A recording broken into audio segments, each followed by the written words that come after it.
أعوذ بالله السميع العليم من الشيطان الرجيم بسم الله الرحمن الرحيم الحمد لله رب العالمين وبه نستعين وصلى الله على سيدنا محمد وعلى الطاهرين وعلى الله عليهم أجمعين.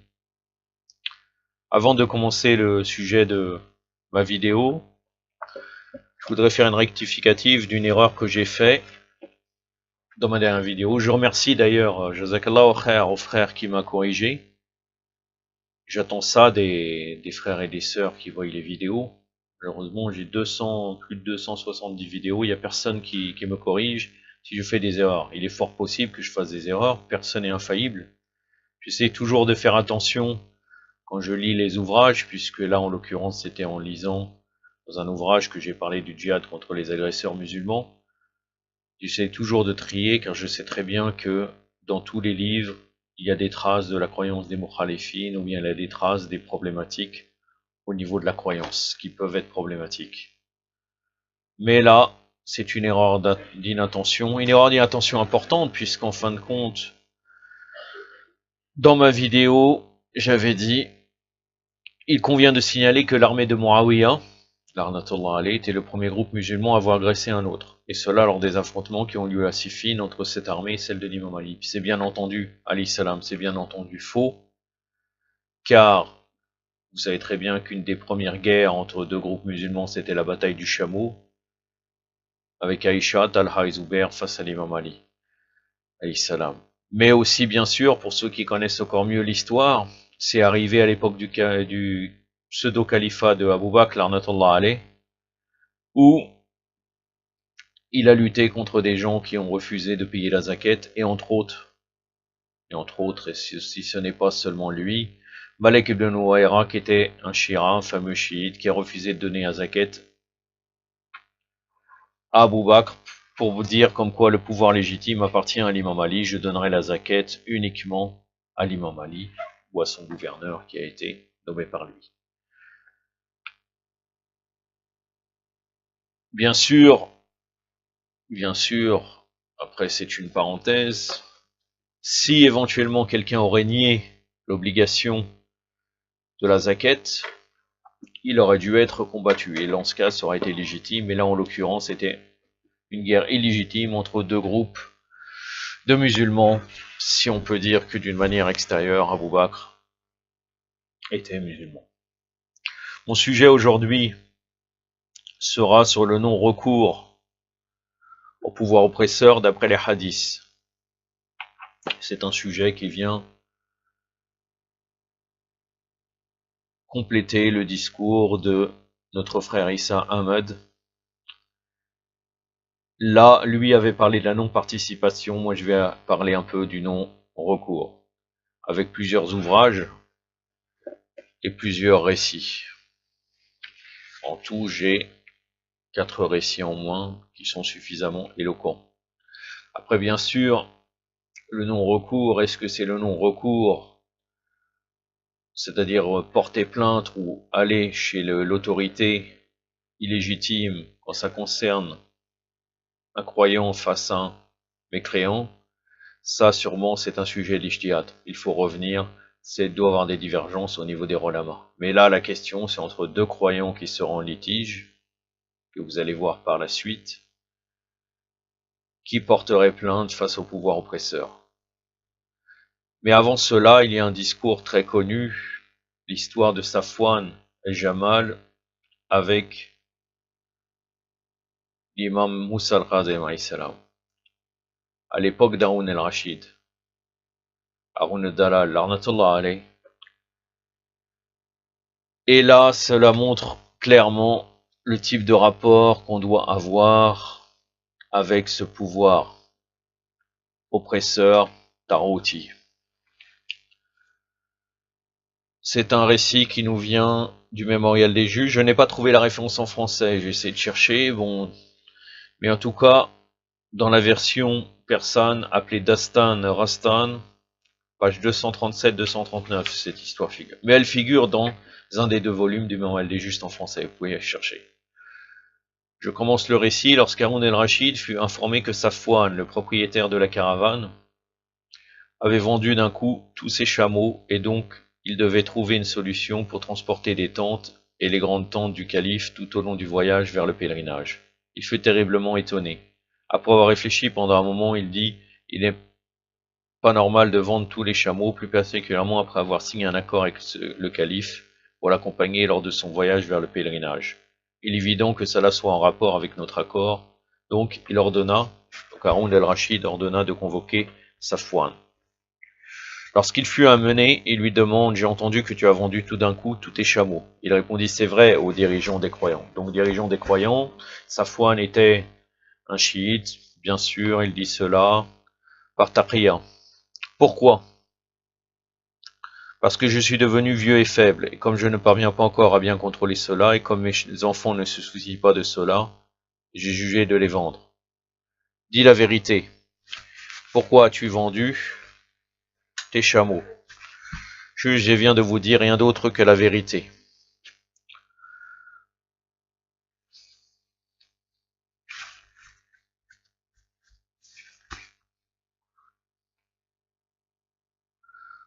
Mais moi je connais la vraie raison de ta vente. Sans doute Moussa ibn Ja'far, alayhi salam, était mis au courant de l'accord signé entre moi et toi pour que tu t'occupes du transport de mes affaires et il t'a interdit de le faire tout en ordonnant de vendre toutes tes bêtes. Voilà à cause de ta soudaine décision.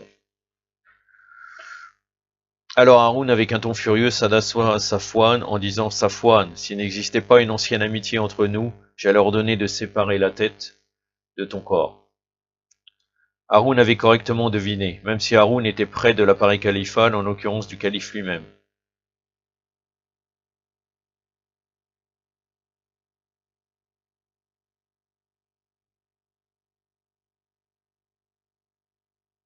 Là, c'est une erreur. Haroun avait correctement deviné, même si Safwan était près de l'appareil califal, en l'occurrence du calife lui-même, mais il était parmi les chiites fervents des gens de la maisonnée prophétique. Donc, dans le récit que j'étais en train de lire, il y a une inversion. C'est-à-dire que même si Haroun, c'était même si Safwan. Safwan, après avoir signé l'accord pour transporter les affaires du calife Haroun el-Rachid, l'arnatullah alayh, du pseudo-calife, lors de son voyage vers le pèlerinage, il croisa un jour il rencontra l'imam Moussa al-Razem, Moussa ibn Ja'far. Or l'imam lui dit, Safwan, toutes choses chez toi sont bonnes sauf une. Il lui dit, quelle est la mauvaise chose, ô fils du prophète? La mauvaise chose est que tu as emprunté tous tes chameaux à cet homme. Il dit, ô fils de l'envoyé d'Allah, je ne lui ai pas emprunté mes bêtes pour un travail interdit. Haroun part pour le pèlerinage et c'est pour cette raison que je lui ai emprunté mes bêtes. En plus, moi-même, je ne l'accompagnerai pas, j'enverrai mes servants et certaines personnes parmi mes employeurs. Donc, Safwan a jugé que le fait qu'il part pour le pèlerinage et que c'est une bonne chose, Haroun, donc ce n'est pas que ça soit l'usurpateur ou pas, c'est pas une mauvaise chose de faire cela, de lui louer ses chameaux. Imam lui dit, j'aimerais te demander une chose. Je vous en prie, ô fils du prophète. N'est-ce pas que tu lui as emprunté tes chameaux pour que tu gagnes un sou? Il amènera avec lui tes bêtes et tu gagneras en retour un salaire compte tenu de votre promesse. Si je le souhaite, ô fils du messager, tout celui qui aime, en n'importe quelle façon, qu'un injuste puisse vivre, fera partie des injustes. Si on aime qu'un injuste puisse vivre, on fait partie des injustes. On est collaborateur avec lui. Et il est évident que tout celui qui fera partie des injustes ira tout droit dans l'enfer. Donc il lui a dit que cette phrase-là, et Safwan a tout à fait compris. Et tout après cet entretien, Safwan, il décida de vendre toutes ses bêtes, même s'il savait que cela pourrait mettre sa vie en danger. Donc souhaiter même une seconde qu'un injuste vive, c'est faire partie des injustes, d'après ce récit. Ce n'est pas moi qui le dis, ça ne vient pas du sac, comme on disait pour Abu Huraira qui a raconté des mensonges, ça ne vient pas du sac de Abdallah. Maintenant, une preuve concernant deux partisans Shia, l'interdiction d'aller vers un juge qui appartient au Tarot. C'est le Makboul de Amr ibn Hanzala. Je vais vous citer Amr ibn Hanzala, Qui est-il précisément et comment est-il considéré? Donc c'est Abu Sakr Amr ibn Hanzala, il est né à Koufa. Shirtusi, radallahu alayhi, et d'autres le comptent parmi les compagnons des imams Sa'dir. Et Baqir, salawatullah alayhima, c'est un rapporteur de hadiths célèbres et de grands compagnons tels que Hisham ibn Salam, Abdullah ibn Bakir, Abdullah ibn Maskan, Safwan ibn Yahya et d'autres, radallahu alayhim, ont rapporté ces hadiths, ce qui suffit à prouver sa fiabilité.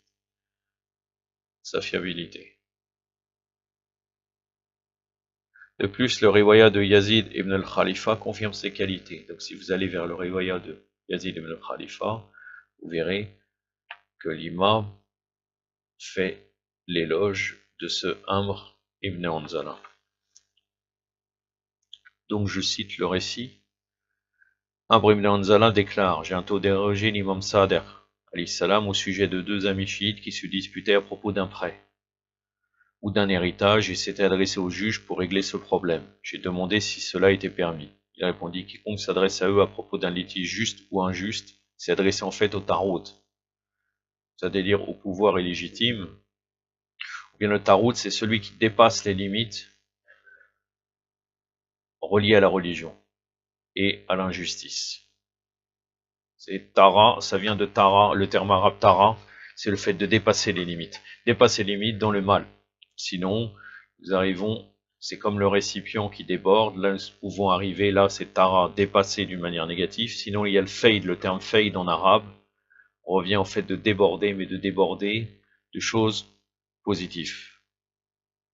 Comme par exemple quand on parle de la miséricorde divine, on peut dire de faid, al-rahma, donc un dépassement de miséricorde, qui déborde de miséricorde.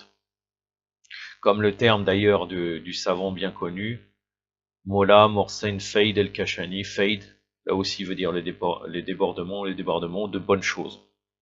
Mais Tara, c'est le fait de dépasser les limites. Donc, dépasser les limites dans l'injustice. Donc, Tarout revient au pouvoir illégitime. Quiconque s'adresse à eux à propos d'un litige juste ou injuste, s'adressait en fait au Tarout. Et tout ce qu'il obtiendra du fait de leur jugement, il l'aura obtenu en vérité de façon illicite, de manière haram. Même s'il était réellement dans son droit, qu'elle aura obtenu grâce au jugement et à l'approbation du Tarout, en qui Allah nous ordonne de mécroire. Allah affirme tout en voulant pour juge pour Tarout alors que c'est à lui qu'on leur a commandé de mécroire. J'ai demandé ce qu'il fallait qu'il fasse. Il a déclaré: il doit chercher qui parmi vous a rapporté nos hadiths, étudié le licite et l'illicite, est devenu expert et connaît nos décrets et nos lois. C'est lui qu'il faut choisir comme juge et arbitre, car je l'ai désigné comme votre gouvernant, Hakim, comme votre gouvernant. Donc, Usul al-Kafi, le volume 1, page 86. Fadl al-Alam, donc les qualités, donc les mérites, pardon, du savant, le hadith numéro 10. Et d'autres hadiths qui reviennent après cela.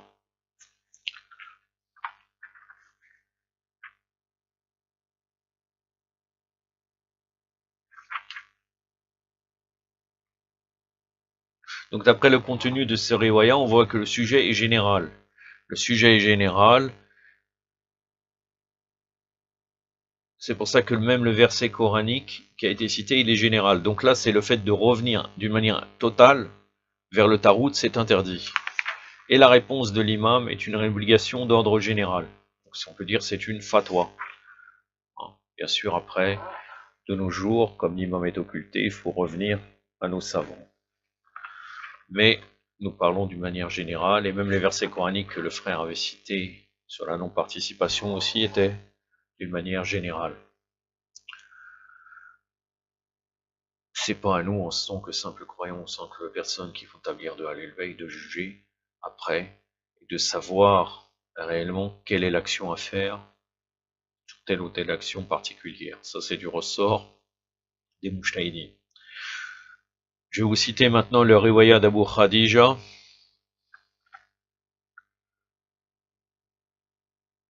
qui nous vient de Wasa'il al-Shira, le volume 18, page 100. Et Abu Khadija était un compagnon digne de confiance de l'imam Sa'dir alayhi salam. Il déclare: l'imam Sa'dir m'a chargé de transmettre ce message à nos amis chiites. Quand survient parmi vous une rivalité ou un litige, ou quand à propos d'une somme donnée ou reçue un différend voit le jour, Pour que l'affaire soit traitée ou jugée, ne vous adressez pas à une de ces assemblées malveillantes. Faites de l'un d'entre vous qui connaît le licite et l'illicite un juge et un arbitre, car je l'ai institué comme juge entre vous, et que jamais certains d'entre vous ne portent plainte contre d'autres d'entre vous auprès des pouvoirs régnants, oppresseurs. Donc encore une fois, donc là on voit à travers ce hadith que bien sûr ça désigne les différents juridiques. Et c'est encore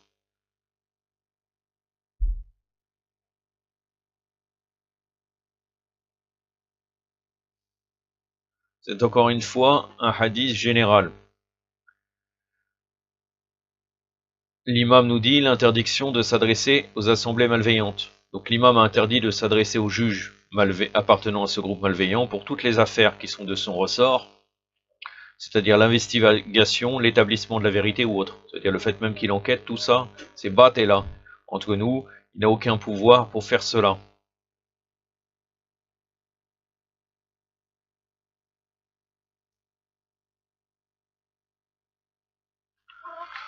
Donc encore une fois, c'est un discours qu'on pourrait dire comme une forme de fatwa de l'infaillible, d'une manière générale. Je reviens à quelque chose que j'avais dit concernant la garde des frontières, qui est un petit indice, et j'arrêterai là, et là ça touche à la participation ou non aux forces armées ou police, comme avait traité le frère. Ça touche à peu près à ce domaine. Quelqu'un demanda à l'imam Reda alayhi salam que devra faire un homme s'il voit l'ennemi s'approcher de l'endroit où il fait la garde. Donc lui, il est en train de garder les frontières, chose qui n'est pas mauvaise, comme je vous l'avais déjà démontré à travers le hadith, à travers le doua de l'imam Zayn al-Abidin alayhi salam dans Saïfa Sajadiya, al-Suhur, les gens des frontières.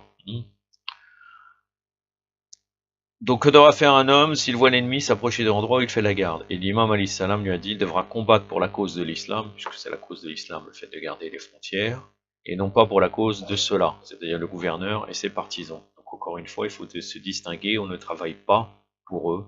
Quand on garde les frontières, on doit travailler dans le sens de l'islam. Bien sûr, là, on parle